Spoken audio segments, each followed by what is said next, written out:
নমস্কার বন্ধুরা, সবাই কেমন আছেন? আজকে আমি একটা রেসিপি পুরো দেখাবো। আপনারা এইভাবে বাড়িতে বানিয়ে খাবেন। কচু পাতা শাক রান্না করব। পাতাগুলো দেখুন একদম কচি। প্রথম আমি ভালো করে কেটে ধুয়ে নেব।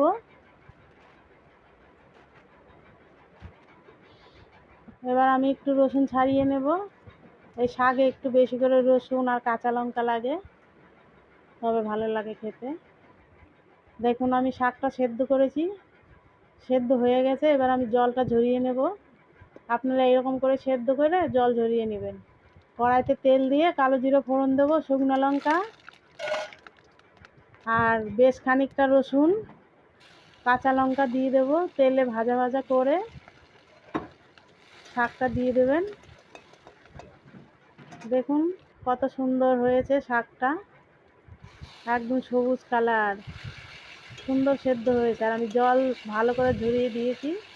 যতক্ষণ জল না টানবে ততক্ষণ নাড়তেই হবে।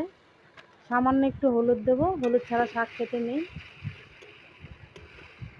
দেখুন কত সুন্দর হয়েছে শাকটা। আমার শাকটা এবার একদম জল নেই, সুন্দরই টেনে গেছে। এবার আমি নামিয়ে নেব।